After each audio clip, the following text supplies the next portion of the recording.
सबसे पहले मैं आपको आदाब अर्ज करना चाहूँगा और किशनगंज की धरती पे आप जो पधारे हैं, तशरीफ़ लाए हैं, इसके लिए मैं आपको तहे दिल से धन्यवाद देना चाहता हूँ। मेरा नाम जितेंद्र है और मैं पीस टीवी बराबर देखता हूँ और बराबर आपकी तकरीर मैंने सुनी है, लेकिन सवाल करने का आज मौका मुझे मिला है। मुझे तो यूँ लग रहा था कि इन सवालों के जलजले में मैं कहीं अपना असली सवाल न भूल जाऊँ, मगर खुदा का शुक्र है मुझे अपना सवाल याद है और बखूबी याद है।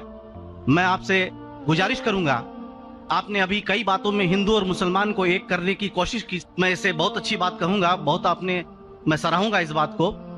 लेकिन मेरा एक सवाल है, ज़हनी सवाल है ये कि मैं जैन हूं, वैसे broadly we are Hindu, so there is a question कि हम हिंदुओं में किसी को परेशान करना या किसी की हत्या करना मने गलत कहा गया है। ये मजहब इसकी इजाजत नहीं देता, और जहां तक इस्लाम से मेरा ताल्लुक है और इस्लाम की मुझे जो तालीम है और जानकारी है, उनके अनुसार बेगुनाहों का कत्ल इस्लाम में भी वर्जित है। इस्लाम कहीं भी किसी भी सूरत में बेगुनाहों को कत्ल करने की इजाजत नहीं देता। अगर आप मेरे सवाल का बखूबी और मेरे जहन में जचने वाला सवाल है ये जवाब दे दें तो मैं भी आपका मुरीद बन जाऊंगा। यूं तो मुरीद हूं ही, लेकिन फिर मुरीद बन जाऊंगा कि इंसानों को सबसे ऊंची श्रेणी में रखा गया है जहां तक मैं जानता हूं। और मैं जब करीब अपने कई मुसलमान इंटेलेक्चुअल्स दोस्तों से सवाल करता हूं कि सब कुछ मिलता है मगर आप बलि क्यों देते हैं, आप वध क्यों करते हैं, तो उन्होंने कहा कि ये चीजें मुसलमानों को इस्तेमाल के लिए दी गई है। मैं इस पे क्लेरिफिकेशन चाहूंगा डॉक्टर साहब का, आपका क्लेरिफिकेशन चाहूंगा।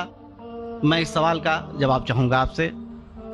वालेकुम अस्सलाम भाई साहब, आप पे सलामती हो।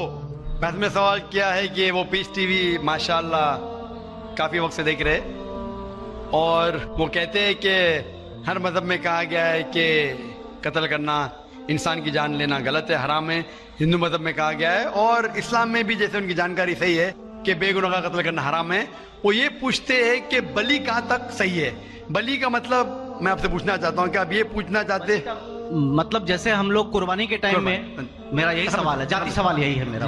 अगर इस सवाल का जवाब देंगे तो मैं तो आपका मुरीद हूं, लेकिन फिर से और पक्का मुरीद बन जाऊंगा। भाई साहब ने कहा कि आप लोग कुर्बानी क्यों देते हैं, और ये कुर्बानी का जो सवाल है कि हम ईद उल जुहा बकरी ईद में कुर्बानी क्यों देते हैं। कुरान मजीद में अल्लाह ताला फरमाते हैं सूरह हज में सूरह नंबर 22 में कि ना ही गोश्त ना ही खून अल्लाह को जाता है। अल्लाह को ना खून की जरूरत ना गोश्त की जरूरत। ये कुर्बानी के वक्त अल्लाह को खून नहीं जाता ना गोश्त जाता है। लेकिन तकवा, आपकी पायटी, आपकी परहेजगारी अल्लाह को पसंद है। आप अगर देखेंगे कि ईद उल जुहा के बारे में क्यों हम कुर्बानी करते हैं, और वाकया जानेंगे इब्राहिम अलैहिस्सलाम का, कि इब्राहिम अलैहिस्सलाम को अल्लाह सुब्हानहू व तआला ने, उस वक्त बुत परस्ती बहुत आम थी, बुत परस्ती बहुत आम थी, और कुर्बानी इंसानों की बहुत आम थी, और हिंदुस्तान में भी आम है।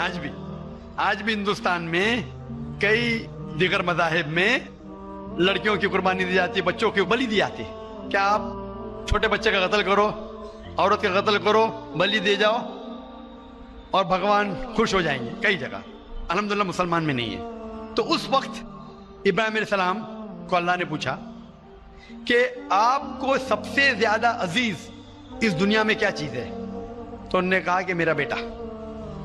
तो उन्होंने पूछा कि आप अपने बेटे की कुर्बानी दे सकते, अपने पैगंबर इब्राहिम अलैहिस्सलाम तो बेटी कुर्बानी दे सकते। तो वो चौंक गए, और अल्लाह के पैगंबर थे, उन्होंने ना कि बेटे से कहा, बेटे ने कहा बेशक अल्लाह के लिए आप मेरी कुर्बानी दे सकते, आप अपने आंख पे पट्टी मानना।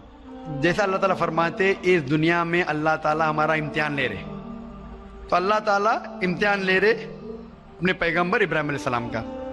अल्लाह ताला ये भी जानते कि इब्राहिम अलैहिस्सलाम जवाब क्या देंगे, तो इब्राहिम अलैहिस्सलाम अपने आंख पे पट्टी मारते, और जिस तरीके से हुक्म आता है अपने बेटे की कुर्बानी देने जाते, उस वक्त ही एक भेड़, गोट या शीप आ जाता है और उस शीप की कुर्बानी हो जाती है। तो उस चीज को याद रखने के लिए आज भी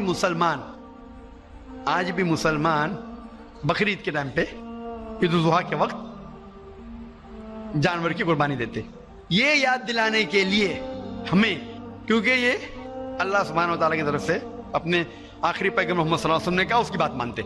लेकिन अगर मैं सोचूं दिमाग से क्यों, तो ये सोच सकता हूं कि ये हमें याद दिलाने के लिए क्या अल्लाह को इंसान की कुर्बानी की जरूरत नहीं, इंसान की जान लेने की जरूरत नहीं। तो जो आज दुनिया भर में आज भी हो रहा है कि बच्चों को कत्ल किया जा रहा है, औरतों का कत्ल किया जा रहा है, बलि पे चढ़ाया जा रहा है, ये बिल्कुल गलत है। और दोनों में आप देखेंगे फर्क। अगर कोई दूसरे मजहब में, या हिंदू मजहब लो या दिगर मजहब लो, अगर कोई जानवर की बलि चढ़ाई जाती है तो उधर ही रख दिया जाता है और अक्सर वो फजूल हो जाता है। हो सकता है कभी कोई चुपके से आके खा ले। इस्लाम में जब कुर्बानी दी जाती है ईद उल अजहा के टाइम पे, सबसे पहले जो मैं कह रहा हूं कि मेरी मंतक ये समझ सकती है कि हमें ये याद दिला रहे कि इंसानों की बलि चढ़ाना हराम है। और जब हम याद दिलाते हैं, जब बकरा काटते हैं या जो भी काटते हैं जानवर, इस वक्त जब हम काटते हैं हम अल्लाह का नाम लेके काटते हैं। और जो भी जानवर की कुर्बानी देते उसके 3 हिस्से कर सकते हैं। एक हिस्सा हम खुद रख सकते हैं, खुद के इस्तेमाल में ला सकते हैं, एक हिस्सा। दूसरा हिस्सा हमें हमारे रिश्तेदार में बांटना चाहिए और तीसरा हिस्सा गरीबों में बांटना चाहिए। जब कुर्बानी दे रहे हम उस जानवर का इस्तेमाल कर रहे, जानवर खाना अलाउड है क्या ना, वो एक अलग बहस है जिसके ऊपर आप पूछे तो वो जवाब अलग है कि जानवर खाना सही है क्या गलत है, वो एक अलग डिबेट है जो अभी नहीं। अगर आप पूछना चाहे तो अगला सवाल पूछ सकते हैं। एक तीसरा हिस्सा हम इस्तेमाल करें, एक तीसरा हिस्सा हम दोस्तों में बांट रहे हैं, हमारे रिश्तेदार में, और तीसरा हिस्सा हम गरीबों में बांटते। तो इनमें गरीबों का फायदा हो रहा है, ना फजूल खर्ची हो रही है, और याद दिलाया जाता है कि इंसानों का कत्ल करना गलत है। तो ये अच्छी चीज है। जब बलि जैसा देखे बाकी मज़ाहिब में क्या हो रहा है, इंसानों का कत्ल किया जाता है, बिल्कुल हराम है। उसके अलावा जब जानवर का भी कत्ल करते हैं वो जानवर फजूल खर्ची में जाता है। इस्लाम में हमें याद दिलाया जाता है, और कुरान मजीद में लिखा है सूरह माइदा सूरह 5 आयत नंबर 1 में और सूरह नहल सूरह नंबर 16 आयत नंबर 5 में कि जो जानवर आपके लिए हलाल है वो खा सकते हैं, जो चौपाया है। खाली वो जानवर मत खाओ जो आपके लिए हराम है, जो हलाल है वो खा सकते हैं। तो ये खाने के लिए हमारे लिए खुराक है। हम कुर्बानी के वक्त ना कुछ जाया कर रहे, ना पैसे की बर्बादी कर रहे। हमें याद दिलाया जाता है क्या ना खुदा को गोश्त जाता है, ना खुदा को खून जाता है, खुदा को तकवा जाता है। हमारा तकवा, हम कितने परहेजगार हैं। और साथ साथ इसका इस्तेमाल होता है, एक तिहाई हिस्सा मैं खाता हूँ, रिश्तेदारों में बांटता हूँ, और आखिरी तिहाई हिस्सा मैं बांटता हूँ गरीबों में। तो इससे फायदा होता है। तो इसमें क्या गलत है? बनिस्बत दूसरे मज़ाहिब में आप देखेंगे इसमें नुकसान ही नुकसान है। इंसान का कत्ल हो रहा है और जानवर को भी अगर बलि चढ़ाई जाती है तो फजूल खर्ची होती है। बनिस्बत इस्लाम में बकरीद के अंदर फायदा ही फायदा है। Hope the answer the question. बहुत खूब, आपने ये बहुत अच्छा फरमाया। मैं आपके जवाब से काफी संतुष्ट हूँ। और जाते जाते एक आखिरी सवाल करना चाहूंगा कि अहिंसा को इस्लाम किस नजरिए से देखता है? अहिंसा को इस्लाम किस नजरिए से देखता है? भाई साहब का आखिरी सवाल है कि अहिंसा को इस्लाम किस नजरिए से देखता है? आमतौर पे हिंसा हराम है। इस्लाम आता है लफ्ज सलाम से, इसके मानी है सलामती, अमन, शांति। इस्लाम के मानी है कि शांति हासिल करना, अपनी ख्वाहिश, अल्लाह का जो पैगाम है उसके मुताबिक अपनी जिंदगी बसर करना और अमन हासिल करना, उसे कहते हैं इस्लाम। हिंसा आमतौर पे हराम है। लेकिन अगर मिसाल के तौर पे हम देखते हैं हर देश में कानून है कि चोरी मत करो, किसी का कत्ल मत करो। लेकिन कानून के अलावा पुलिस भी है कि अगर कोई कानून को फॉलो नहीं करता है, कोई चोरी करेगा तो पुलिस उस वक्त जबरदस्ती कर सकती है, पुलिस फोर्स का इस्तेमाल कर सकती है, पुलिस कभी कभी हथियार का इस्तेमाल करती है अमन और शांति बरकरार रखने के लिए देश में। उसी तरीके से इस्लाम में हिंसा आमतौर पे हराम है, लेकिन हर इंसान शांति नहीं चाहता है। कुछ इंसान जो अशांति चाहते हैं और जो अल्लाह का फरमान पे अमल नहीं करते और शांति को भ्रष्ट करना चाहते, उस वक्त इस्लाम इजाजत देता है कि आखिरी मरहले पे आप हिंसा का इस्तेमाल कर सकते शांति लाने के लिए, हिंसा का इस्तेमाल कर सकते शांति लाने के लिए, खुद के फायदे के लिए नहीं। इसीलिए आमतौर पे जितने भी आपने देखे होंगे जो जंग अल्लाह के रसूल लड़ी, अक्सर वो था सेल्फ डिफेंस में। अगर कोई चोर मेरे घर में घुसता है और मेरी बेटी से बदतमीजी करता, मैं क्या कहूंगा? मैं हिंसा में मानता हूं, मैं हाथ नहीं लगाऊंगा। भाई मेरी चूड़ियां नहीं पहना रहोगे हाथ में, मुसलमान हूं लेकिन चूड़ियां नहीं हाथ में पहनाओ। آپ کے گھر میں کوئی چور گھستا ہے اور آپ کی بیٹی سے بدتمیزی کرتا ہے، آپ کیا کریں گے؟ جی ہاں، میں مقابلہ کروں گا.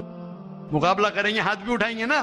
اس طریقے سے ہنسا کا استعمال آخری مرحلے پہ اگر دوسرا کوئی چارہ نہیں ہے تو استعمال کیا جا سکتا ہے حق کے لیے، نہ حق کے لیے نہیں. دوسرے کو تکلیف پہنچانے کے لیے غلط ہے، دوسرے کا مال ہڑپ کرنے کے لیے حرام ہے، لیکن خود کے بچاؤ کے لیے یا امن حاصل کرنے کے لیے ہنسا کا استعمال کیا جا سکتا ہے. لیکن اصل میں اسلام آتا ہے لفظ سلام سے، جس کی معنی ہے سلامتی، امن، تاکہ دنیا میں سلامتی پہنچے.